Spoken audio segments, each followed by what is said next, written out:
Hello बच्चों, तो कैसे हैं आप लोग। आशा करता हूं कि आप लोग काफ़ी अच्छे होंगे। आज मैं फिर से आप सभी बच्चों को इतिहास पढ़ाने के लिए आया हूं। इतिहास में मैंने इतिहास का प्रथम अध्याय पढ़ाना शुरू कर दिया है, जिसका शीर्षक है ईंट, मनके तथा अस्थियां। प्रथम अध्याय में मैंने एक क्लास भी ले लिया है और उस क्लास में मैंने बताया था कि प्रथम अध्याय में हमें क्या पढ़ना है, अर्थात प्रथम अध्याय का सिलेबस मैंने आप सभी बच्चों को बताया था तथा मैंने ये भी बताया था कि प्रथम अध्याय को मैं आप सभी को किस तरह से पढ़ाऊंगा, जिसके अंतर्गत मैंने कहा था कि प्रथम अध्याय को मैं दो भागों में बांट करके पढ़ाऊंगा, भाग ओ और भाग बो, क्योंकि प्रथम अध्याय आपका महत्वपूर्ण अध्याय है। इस अध्याय से पूरे इतिहास में सबसे ज़्यादा अंक के प्रश्न पूछे जाते हैं। कम से कम 13 नंबर से लेकर के 17 नंबर तक के अंक पूछे जाते हैं। इसलिए अध्याय 1 आपके लिए अति महत्वपूर्ण अध्याय है। इसलिए मैंने आपको कहा था कि प्रथम अध्याय को मैं दो भागों में बांट करके पढ़ाऊंगा, भाग ओ और भाग बो। मैंने आपको बताया था कि भाग ओ में सबसे पहले मैं आपको यह बताऊंगा कि पुरातत्व किसे कहते हैं, कार्बन 14 विधि क्या है, उत्खनन क्या है, प्राचीन भारतीय इतिहास अध्ययन के स्रोत क्या हैं। ठीक है प्यारे बच्चों, तो इस क्लास में प्रथम अध्याय के तहत मैं भाग ओ को सबसे पहले पढ़ाना शुरू करूंगा। जैसे सबसे पहले मैं आप सभी बच्चों को पुरातत्व के बारे में बताऊंगा, पुरावस्तु के बारे में बताऊंगा, पुरातत्वविद के बारे में बताऊंगा और उत्खनन के बारे में बताऊंगा। समय मिलेगा तो कार्बन 14 विधि के भी बारे में बताऊंगा और यदि समय मिल गया तो प्राचीन भारतीय इतिहास अध्ययन के भी स्रोत के बारे में बताऊंगा। ठीक है, तो बने रहिए आप हमारे साथ। यदि आपने अभी तक हमारे चैनल को सब्सक्राइब नहीं किया है तो चैनल को सब्सक्राइब कर दीजिए, बेल आइकन को दबा दीजिए, वीडियो को लाइक कर दीजिए। ये काम सबसे पहले करना है। हो सके तो इस वीडियो को अपने मित्रों के साथ शेयर भी कर दीजिए और किसी भी प्रकार का कोई यदि दिक्कत आती है तो आप हमें कमेंट करके भी बता सकते हैं। तो चलिए क्लास को हम प्रारंभ करते हैं। ठीक है, तो प्यारे बच्चों, कक्षा हो गया 12 आर्ट्स वाले बच्चों के लिए है, बोर्ड हो गया बिहार बोर्ड, न्यू बैच है 2023-24 सेशन वाले बच्चों के लिए। ठीक है, यदि आप पूछिएगा कि मैं इतिहास कब कब पढ़ाऊंगा तो मैं सप्ताह में 3 दिन पढ़ाऊंगा, सोमवार, मंगलवार, बुधवार शाम के 6:20 में। ठीक है, विषय इतिहास, अध्याय 1, शीर्षक ईंट, मनके तथा अस्थियां, जिसे हम हड़प्पा सभ्यता के भी नाम से जानते हैं। कॉपी पेन नहीं निकाले हैं तो सबसे पहले कॉपी पेन निकाल लीजिए। ठीक है, आज का हमारा जो क्लास है, सबसे पहले भाग ओ के तहत हमें आज क्या पढ़ना है प्यारे बच्चों, पुरातत्व। सबसे पहले किसके बारे में पढ़ना है तो प्यारे बच्चों पुरातत्व के बारे में पढ़ना है। तो सबसे पहले हम आपको समझाएंगे ये पुरातत्व क्या होता है। यदि मैं सामान्य भाषा में बात करूं, ठीक है, अगर मैं सामान्य भाषा में कहूं कि पुरातत्व क्या है तो प्यारे बच्चों आप इतना जान लीजिए, प्राचीन मानव द्वारा। अब आप कहिएगा प्राचीन मानव कौन, तो जैसे 1000 साल पुराना, 2000, 3000 साल जो पुराने मानव थे, ठीक है, तो वही हो गए प्राचीन मानव। तो प्राचीन मानव द्वारा उपयोग किए जाने वाले जो वस्तु हैं, कहीं ना कहीं आज वो हमें पृथ्वी के गर्भ में यानी धरती के अंदर आए दिन मिलते रहता है। चाहे वो पृथ्वी के अंदर मिले या नदियों के नीचे मिले या समुद्र की गहराई में मिले, तो जब हम उन्हीं वस्तु का अध्ययन करते हैं और अध्ययन करने के बाद हम उनका व्याख्या करते हैं और उस समय के बारे में बताते हैं, तो विशेषकर इसी विषय वस्तु को हम लोग पुरातत्व कहेंगे। क्या कहेंगे प्यारे बच्चों, पुरातत्व। ठीक है, इस प्रकार से तो आपको समझने में काफ़ी कठिनाई हुआ,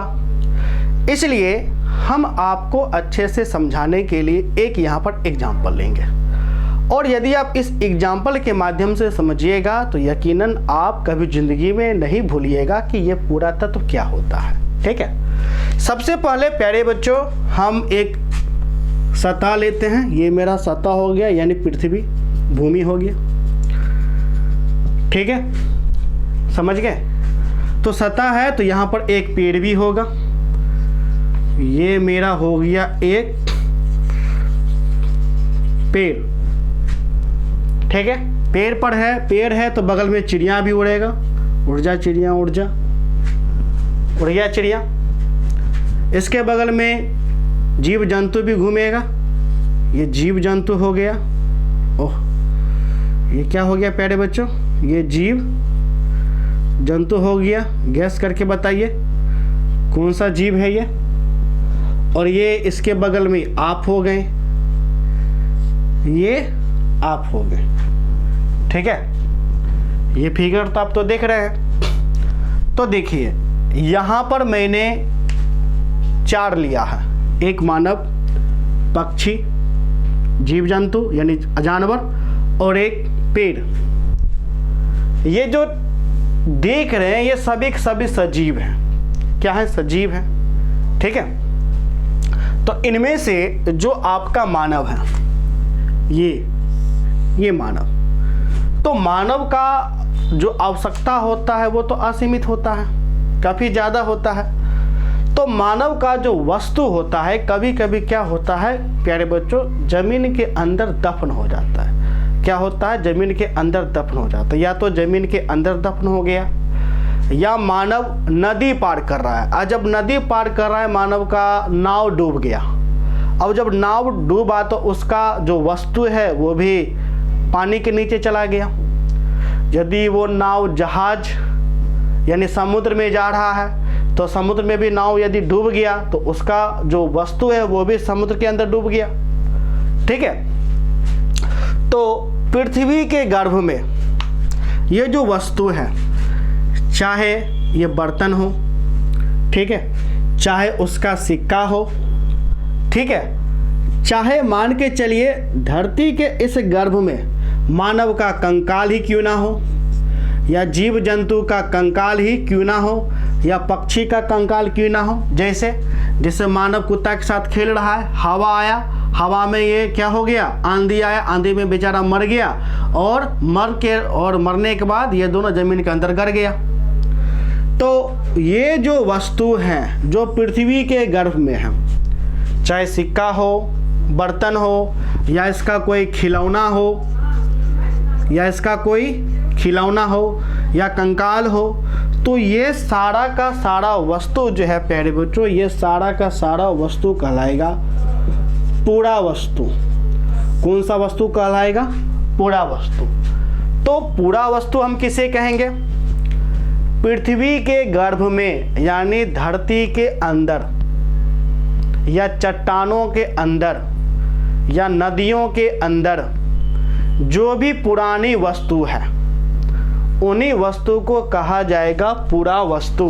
क्या कहा जाएगा प्यारे बच्चों? पूरा वस्तु। ठीक है, और पूरा वस्तु को ही हम लोग बोलते हैं पूरा तात्विक वस्तु। कौन सा वस्तु प्यारे बच्चों? पूरा तात्विक वस्तु। तो पूरा वस्तु कहिए या पूरा तात्विक वस्तु कहिए, बात तो यहाँ पर आपका बराबर हो गया। ठीक है, अब यहाँ पर एक हम एग्जाम्पल लेते हैं। क्या लेते हैं? एग्जाम्पल। मान के चलिए ये है आप, यहाँ पर देखिए खाली स्थान है, आपको बनाना है घर। क्या बनाना है? घर। ठीक है, अब जब घर बनाया जाता है तो प्यारे बच्चों देखिए पिलर देने के लिए नीचे तो खुदाई करना पड़ेगा। तो हमने यहाँ तक क्या किया? यहाँ तक खुदाई किया। इस खुदाई के दौरान, ठीक है, इस खुदाई के दौरान एक बक्सा मिला। उस बक्सा में खूब सोना चांदी है, और बगल में एक कंकाल भी मिला। क्या मिला? कंकाल भी मिला। तो ये वस्तु प्यारे बच्चों क्या कहलाएगा? ये वस्तु आपको कहलाएगा पूरा वस्तु, यानी पूरा तात्विक वस्तु। पूरा वस्तु कहिए या पूरा तात्विक वस्तु कहिए, बात क्या हो जाएगा प्यारे बच्चों? बात आपका बराबर है ना हो जाएगा। ठीक है, फिर आपके मन में ये प्रश्न आया कि ये जो कंकाल है, हमको लग रहा है यह काफ़ी पुराना कंकाल है, यह काफ़ी पुराना कंकाल है, और ये कंकाल किसका है, किस साम्राज्य का है। इनको जानने के लिए आपने क्या किया, आपने एक विभाग को फोन किया। उस विभाग का नाम है पुरातत्व विभाग। क्या नाम है? पुरातत्व विभाग। ठीक है, तो पुरातत्व विभाग में जो कर्मचारी होता है उसको बोलते हैं पुरातत्वविद। आपने जैसे आप घर बना रहे हैं तो नीचे आपके ज़मीन के अंदर सोना मिला, कंकाल मिला, तो आपके मन में प्रश्न उठा कि ये किसका है, यह कितने वर्ष पुराना है। क्योंकि आप तो एक इतिहासकार नहीं है जो कि आप जान पाए, आपके पास वैसे औजार नहीं है, आपको ज्ञान नहीं है कि किस प्रकार जांचा जाए, तो इसलिए आपने किसको फ़ोन किया, तो इसलिए आपने पुरातत्वविद को फ़ोन किया। किसको फ़ोन किया? पुरातत्वविद। जैसे प्यारे बच्चों देखिए, जैसे होता है अस्पताल यानी हॉस्पिटल, अस्पताल, तो अस्पताल में कौन होते हैं? डॉक्टर होते हैं। डॉक्टर, तो डॉक्टर का काम क्या होता है? डॉक्टर का काम होता है मरीजों को जांचना। इसी प्रकार स्कूल होता है, स्कूल में शिक्षक होते हैं, शिक्षक का काम क्या होता है? पढ़ाना। ठीक है, समझ रहे हैं? उसी प्रकार भारत में एक विभाग है जिसे कहा जाता है पुरातत्व विभाग। क्या कहा जाता है?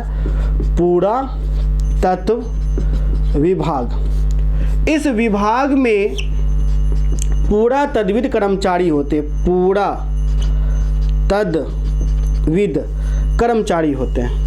ये जो पुरातत्वविद कर्मचारी हैं ये तो कोई इंसान होगा, जैसे डॉक्टर एक इंसान ही होंगे, शिक्षक कोई इंसान ही होंगे, जैसे शिक्षक का काम पढ़ाना, डॉक्टर का काम जांच करना मरीजों का। उसी प्रकार पुरातत्वविद का काम होता है पुरानी वस्तुओं का अध्ययन करना। क्या काम होता है? पुरानी वस्तुओं का अध्ययन करना। ठीक है, अब ये पुरातत्वविद आया और आ करके ये जो पुरानी वस्तु है, ठीक है प्यारे बच्चों, ये जो पुरानी वस्तु है इनका इन्होंने क्या किया? इनका इन्होंने अध्ययन किया। ठीक है, तो अध्ययन करने के बाद फिर इन्होंने जो व्याख्या वर्णन किया। अब जैसे पुरातत्वविद आया, इस कंकाल को सोना को जांचा, जांचने के बाद यह पता चला कि यह कंकाल आज से 5000 वर्ष पुराना कंकाल है। ठीक है, उस समय के लोग ऐसे जीवन जीते थे, ऐसे जीवन व्यतीत करते थे, कान में झुमका उमका लगाते थे। तो ये जो व्याख्या कर रहा है, तो इसी पूरे विषय वस्तु को कहा जाएगा पुरातत्व। क्या कहा जाएगा? पुरातत्व। ठीक है, अब आपके एग्जाम में प्रश्न पूछेगा पुरातत्व से आप क्या समझते हैं, आपका उत्तर क्या होना चाहिए? आपका उत्तर होगा पुरातत्व वह सामाजिक विज्ञान है। कौन सा विज्ञान है? सामाजिक, क्योंकि इनमें हम समाज के ही बातों को देखते हैं और समाज के बातों का जो आपको अध्ययन होता है वो काफ़ी क्रमबद्ध तरीके से होता है, क्रम से होता है, इसलिए इसे हम सामाजिक विज्ञान बोलते हैं। ठीक है, तो पुरातत्व वह सामाजिक विज्ञान है जिसके अंतर्गत पृथ्वी के गर्भ में, अब पृथ्वी के गर्भ में चाहे समुद्र के तल भी हो सकता है, पृथ्वी का गर्भ भी हो सकता है, चट्टान के अंदर दबा हुआ सामग्री भी हो सकता है। ठीक है, तो एक लाइन में हम कहेंगे पुरातत्व वह सामाजिक विज्ञान है जिसके अंतर्गत पृथ्वी के गर्भ में छुपी हुई सामग्री, तो छुपी हुई कौन सा सामग्री है?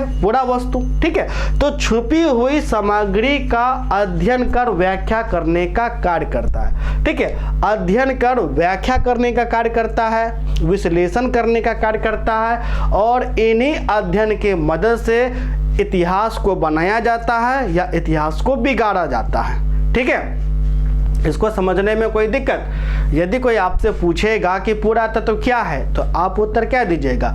पुरातत्व वह सामाजिक विज्ञान है जिसके अंतर्गत पृथ्वी के गर्भ में छुपी हुई पुरानी वस्तुओं का अध्ययन किया जाता है। क्या किया जाता है? तो प्यारे बच्चों अध्ययन किया जाता है, और अध्ययन करने के बाद फिर उसे विषय वस्तु का वर्णन भी किया जाता है कि कैसा है कैसा नहीं है। ठीक है, तो देखिए जैसे कि आप देख रहे हैं कि पृथ्वी के गर्भ में ये पुरानी वस्तु है, तो पुरानी वस्तु को क्या क्या बोलेंगे? पुरावस्तु। तो एक प्रकार से पुरातत्व के अंतर्गत पुरातत्वविद पूरा वस्तु का अध्ययन करके नए नए इतिहासों का निर्माण करता है। किसका निर्माण करता है? नए नए इतिहासों का निर्माण करता है। क्या नया नया इतिहास का निर्माण हो सकता है? बिल्कुल हो सकता है। अब आप कहिएगा कैसे? जैसे हम यहाँ पर एक लेंगे एग्जाम्पल, ठीक है। जैसे कि मैं कहा जाता है, मेरे गांव वाले कहते हैं कि मेरे दादाजी बहुत अमीर थे और बहुत ज्ञानी भी थे। मेरे दादाजी बीए पास कर रखे थे, सॉरी परदादा के यहाँ पर एग्जाम्पल ले लेते हैं, क्योंकि दादा के बारे में हर कोई जानता है, परदादा के बारे में उतना कोई नहीं जानता। तो मेरे गांव के लोगों का मानना है, एग्जाम्पल के लिए हम लेते हैं कि मेरे गांव के लोगों का मानना है मेरे दादाजी अमीर हैं, ठीक है, और मेरे दादाजी उस समय में बीए पास किए हुए थे। तो मुझे इस पर विश्वास नहीं है। मैंने कहा वो गाँव वाला इसी तरह न बोल रहा है। फिर बात है कि जब मैं अपना घर बना रहा था तो घर बनाने के दौरान मुझे क्या मिला? एक बक्सा मिला। इस बक्सा में खूब सोना है, चांदी है, बगल में दादाजी का कंकाल है और इस बक्सा में एक बीए का सर्टिफिकेट भी है। अब इसको देख करके अब मैं क्या मानूंगा? हाँ बिल्कुल, गांव वाले सच ही बोलते थे। क्यों? क्योंकि आज हमको जीता जागता सबूत देखने को मिला, ठीक है। अब इन्हीं सबूतों की मदद से हमने क्या किया? जो इतिहास को परिवर्तित कर दिया। जो मैं सोचता था कि मेरे दादाजी गरीब थे, आज इनको देख करके मैंने क्या कहा कि नहीं, मेरे दादाजी अमीर थे। इसलिए पुरातत्व, ठीक है प्यारे बच्चों, पुरातत्व वह सामाजिक विज्ञान है जिसके अंतर्गत पृथ्वी के गर्भ में छुपी हुई पुरानी वस्तुओं का हम अध्ययन करते हैं और विश्लेषण करते हैं, और उनका अध्ययन विश्लेषण करने के बाद जो तत्कालीन मानव है, यानी उस समय के मानव के बारे में हम लोग व्याख्या करते हैं कि मानव इस प्रकार से जीवन व्यतीत करता होगा, मानव इस प्रकार से उनका आर्थिक क्रियाकलाप रहा होगा, ठीक है। तो मानव के बारे में हम लोग संपूर्ण जानकारी देते हैं, यानी उस समय के मानव के बारे में, ठीक है। और इन्हीं के आधार पर इतिहास को या तो बनाया जाता है या इतिहास को बिगाड़ा भी जाता है, ठीक है। अब तो प्यारे बच्चों, पुरातत्व किसे कहते हैं, इसे समझने में किसी को कोई दिक्कत? तो पुरातत्व आपका क्या हो गया? यानी पृथ्वी के गर्भ में छुपी हुई पुरानी वस्तु का अध्ययन ही पुरातत्व कहलाएगा। पुरावस्तु, पृथ्वी के गर्भ में छुपा हुआ हर वस्तु क्या कहलाएगा? पुरावस्तु। पुरावस्तु को ही पुरातात्विक वस्तु कहेंगे। पुरातत्वविद यानी कौन कहलाएगा? पूरा वस्तु का जो अध्ययन करेगा वही व्यक्ति क्या कहलाएगा? पुरातत्वविद। तो प्यारे बच्चों, ये जो शब्द है, शब्द को समझने में किसी भी प्रकार से कोई दिक्कत? कौन कौन सा शब्द हो गया? पुरातत्व 1, पुरातत्वविद 2, पुरावस्तु 3। तो इन तीनों शब्दों को समझने में किसी को कोई दिक्कत नहीं ना? तो इसलिए अब हम मिटाते हैं। मिटा करके अब हम आपको समझाएंगे उत्खनन क्या होता है, ठीक है।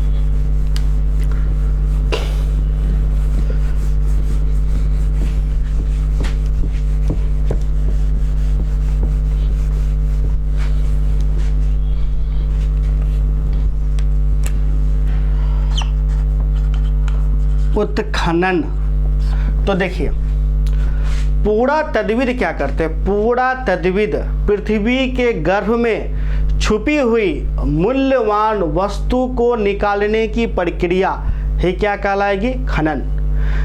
यानी कि उत्खनन वह प्रक्रिया है जिसके अंतर्गत पुरातत्वविद पृथ्वी के गर्भ में छुपी हुई मूल्यवान वस्तु को खोजते हैं। क्या करते हैं? खोजते हैं, ठीक है, या यूं कहे कि निकालते हैं, ठीक है। तो पृथ्वी के गर्भ में छुपी हुई मूल्यवान वस्तु को निकालने की प्रक्रिया ही उत्खनन कहलाएगी। जैसे कि मान के चलिए पुरातत्वविद को लगता है कि यहाँ एक राजा का कंकाल है। राजा का क्या है? कंकाल है। पुरातत्वविद को लगता है, तो पुरातत्वविद बुलडोजर लेकर के आएगा, इसको खड्डा खुनेगा और हर एक जगह खड्डा खुनेगा, यहाँ भी खुनेगा, यहाँ भी खुनेगा, यहाँ भी खुनेगा। कोई पूछेगा क्या कर रहा है, तो लोग है ना क्या बोलेंगे? उत्खनन कर रहा है, ठीक है। तो उत्खनन क्या होता है? तब जाकर के पुरातत्वविद कहेगा कि जो पुरानी वस्तु है वो हम पुरानी वस्तु निकाल रहे हैं।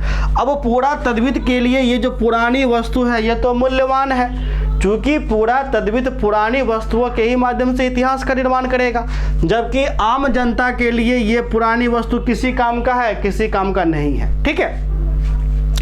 तो उत्खनन क्या होगा? तो प्यारे बच्चों, उत्खनन वह प्रक्रिया है जिसके अंतर्गत पृथ्वी के गर्भ में छुपी हुई मूल्यवान वस्तु को निकाला जाता है। ठीक है, यही प्रक्रिया उत्खनन आपको कहलाती है। नेक्स्ट आपका प्रश्न आएगा कार्बन 14 विधि। ठीक है, काफी ज्यादा इंपॉर्टेंट यह आपका पॉइंट है, कार्बन 14 विधि।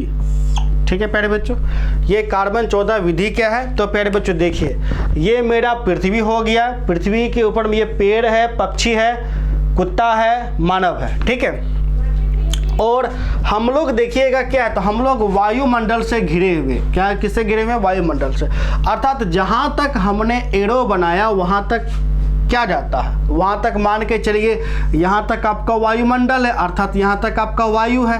यहां तक वायु है, इसका मतलब यहीं तक चिड़िया उड़ेगा, हेलीकॉप्टर उड़ेगा, यहीं तक उड़ेगा। तो इससे बाहर मेरा क्या कहलाएगा? अंतरिक्ष, यानी ये सब भाग आपका अंतरिक्ष, चूंकि यहाँ वायु नहीं है। तो इसके अंत में फिर यहाँ पर ये मान लेते ये मेरा सूर्य है। क्या है तो प्यारे बच्चों? सूर्य यानी सूरज। ठीक है, तो सूर्य से प्यारे बच्चों क्या निकलती है? तो सूर्य से निकलती है किरण, सूर्य का प्रकाश। तो सूर्य का प्रकाश आया और वायुमंडल में क्या किया? प्रवेश किया। देखिए यहाँ पर वायुमंडल में प्रवेश किया, और ये जो वायुमंडल है, इस वायुमंडल में सबसे ज्यादा क्या है? कौन सा गैस है प्यारे बच्चों? आपने क्लास 10th में पढ़ा होगा, वायुमंडल में सबसे ज्यादा गैस है नाइट्रोजन। ठीक है, सबसे ज्यादा वायुमंडल में नाइट्रोजन है, नाइट्रोजन गैस है। फिर उसके बाद ऑक्सीजन, ऑक्सीजन कितना प्रतिशत है? मात्र 21% आपका है। ठीक है, तो सूर्य का प्रकाश जब वायुमंडल में प्रवेश करती है तो वायुमंडल में जो ये नाइट्रोजन है, क्या है प्यारे बच्चों? नाइट्रोजन। ये नाइट्रोजन गैस सूर्य के किरण के साथ क्या करती है? अभिक्रिया करती है। कौन सा? तो एक रासायनिक। ठीक है, तो सूर्य का प्रकाश जब वायुमंडल में प्रवेश करता है तो वायुमंडल में जो नाइट्रोजन है, इस गैस से सूर्य का प्रकाश रासायनिक अभिक्रिया करके नाइट्रोजन गैस दो भागों में टूट जाती है, और ये दो भाग कहलाता है, एक होता है C12, एक होता है प्यारे बच्चों C14। ठीक है, एक होता है C12, एक होता है C14। C का जो यहाँ मतलब है, C बराबर यहाँ है कार्बन। क्या है प्यारे बच्चों? कार्बन। आपने क्लास 10th में पढ़ा होगा, कार्बन को हम लोग C से क्या करते हैं? कार्बन को हम लोग C से अंकित करते हैं। ठीक है, यहाँ तक समझने में कोई दिक्कत नहीं ना? तो प्यारे बच्चों कहा जाता है कि जब कोई सजीव, सजीव कौन कौन? पेड़ पौधा, ये भी सजीव है। पेड़ पौधा ये क्या है प्यारे बच्चों? सजीव है। मानव भी सजीव है। ठीक है, जानवर भी सजीव है, पक्षी भी सजीव है। तो जितने भी सजीव हैं सभी पर सूर्य का प्रकाश पड़ रहा है। अब जब सूर्य का प्रकाश पड़ रहा है तो इसका मतलब C12 और C14 भी बराबर भाग में आपको पड़ेगा। यानी ये जो पेड़ है, ये जो मानव है, चूंकि सूर्य का किरण आया, नाइट्रोजन के साथ अभिक्रिया किया, अभिक्रिया करके C12 C14 में विभक्त हो गया, यानी कार्बन 12 कार्बन 14 में विभक्त हो गया। अब जितने भी सजीव है इस मानव पर C12 भी पड़ रहा है, यानी कार्बन 12 भी पड़ रहा है और कार्बन 14 भी पड़ रहा है। इसी प्रकार से ये जो कुत्ता है इस पर भी कार्बन 12 भी पड़ रहा है और कार्बन 14 भी पड़ रहा है। ये जो पक्षी है इस पर भी कार्बन 12 भी पड़ रहा है, कार्बन 14 भी पड़ रहा है। इसी प्रकार ये जो पेड़ है इस पर भी कार्बन 12 भी पड़ रहा है, कार्बन 14 भी पड़ रहा है। अर्थात ये कुत्ता, मानव, पेड़, पक्षी जब जीवित है तो इनमें समान अवस्था में कार्बन पड़ रहा है। ठीक है, तो हम मान लेते हैं कि ये हो गया मैं, ये हो गया मैं। अब मैं जब प्यारे बच्चों जिंदा हूं तो हम में क्या हो रहा है? C12 बराबर C14, यानी C12 और C14 बराबर मात्रा में पड़ रहा है कि नहीं पड़ रहा है? पड़ रहा है। मान लेते हैं C12 की मात्रा 10 है, तो जब जिंदा है तो C12 10 है, तो C14 भी क्या होगा? 10 होगा। C14 भी क्या होगा? 10 हो जाएगा, यानी बराबर रहेगा जब जिंदा है तब। इसी प्रकार से कुत्ता ये जिंदा है तो इसमें भी देखिएगा जितना C12 होगा उतना C 14 होगा। इसी प्रकार पेड़ जब तक जिंदा है C12 जितना है उसी प्रकार C14 भी उतना होगा, ठीक है, बराबर होगा। लेकिन जब इनका विनाश हो जाता है यानी खत्म हो जाता है, जैसे ये है मानव समझो मर गया, जमीन के अंदर जब गड़ गया, जैसे आंधी आया, आंधी में मानव ये कुत्ता मर गया और मरने के बाद जमीन के अंदर गड़ गया। अब जब जमीन के अंदर जब ये गड़ेगा तो धीरे धीरे मानव क्या हो जाएगा, मानव का कंकाल बचेगा। एक मानव का कंकाल बच्चा, कुत्ता का कंकाल बच्चा, मान के चलो चिड़िया है, चिड़िया का भी कंकाल बच्चा, और पेड़ का एगो सिल्ली बच गया। तो कहा जाता है ये जो सजीव है जब मर गया और मरने के बाद जब जमीन के अंदर गड़ गया तो क्या अब इस पर सूर्य का प्रकाश पड़ रहा है? नहीं ना पड़ रहा है, नहीं पड़ रहा है। क्यों? क्योंकि ये तो जमीन के अंदर गाड़ा हुआ है। सूर्य का प्रकाश अब इस पर कैसे पड़ेगा? नहीं ना पड़ेगा। तो जैसे जैसे समय बीतेगा कहा जाता है वैसे वैसे C14 यानी कार्बन 14 घटते चला जाएगा, अर्थात क्षय होते चला जाएगा। तो कहा जाता है जितने भी सजीव हैं जब जिंदा होता है कार्बन 12 कार्बन 14 तो समान होता है, लेकिन जब सजीव मर जाता है और जमीन के अंदर गड़ जाता है तो कार्बन 12 नहीं घटता है, यानी ज्यों का त्यों रहेगा। चाहे कितना साल बीत जाए, चाहे कितना हजार साल बीत जाए, कार्बन 12 कभी भी नहीं घटेगा। ये जो कार्बन 12 है ये 10 का 10 ही रहेगा, मान लेते 10 का 10 ही रहेगा, ये नहीं घटेगा। लेकिन जैसे जैसे ये जितना मानव, कुत्ता, लकड़ी ये जितना ज़्यादा पुराना होगा ये कार्बन 14 उतना ही घटते जाएगा। और कहा जाता है ये कार्बन 14 जितना अधिक घटेगा यह वस्तु, यह जीव उतना ही प्राचीनतम माना जाएगा।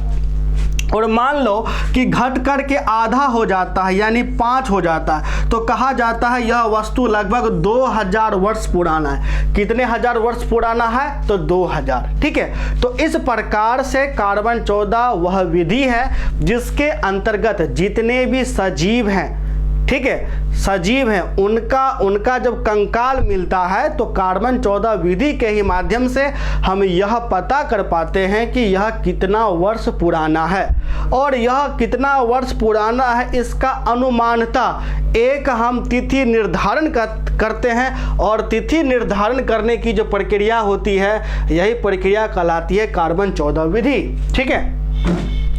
अब आपके एग्जाम में पूछा जाएगा कि बताओ कार्बन 14 विधि किसे कहेंगे, तो आपका उत्तर क्या होना चाहिए? कार्बन 14 विधि के अंतर्गत तिथि को निर्धारित किया जाता है, अर्थात तिथि निर्धारण की वैज्ञानिक विधि को कार्बन 14 विधि कहा जाता है। और यह विधि सिर्फ सजीवों में ही कार्य करती है, निर्जीवों में कार्य नहीं करती है, ठीक है। यह विधि सिर्फ सजीवों में ही कार्य करती है, निर्जीवों में कार्य नहीं करती है। और ये जो विधि है इस विधि का खोज किसने किया था? तो प्यारे बच्चों इस विधि का खोज किया था अमेरिका के प्रख्यात रसायन शास्त्री लीवी ने किया था। कौन किया था? लीवी। कब किया था? तो प्यारे बच्चों 1946 में किया था। तो 1946 में अमेरिका का प्रख्यात रसायन शास्त्री लीवी ने इस कार्बन 14 विधि का खोज किया था। ये कार्बन 14 विधि क्या है? तो प्यारे बच्चों तिथि निर्धारण की वैज्ञानिक विधि है। इसी विधि के कारण हम यह कह सकते हैं कि पृथ्वी के गर्भ में, पृथ्वी के अंदर जो भी कंकाल है सजीवों का यह कितना वर्ष पुराना है, ठीक है। धरती के अंदर जितने भी कंकाल है यह कितना वर्ष पुराना है इसका पता जिस विधि से हम लगाते हैं उसी विधि को हम कहते हैं कार्बन 14 विधि।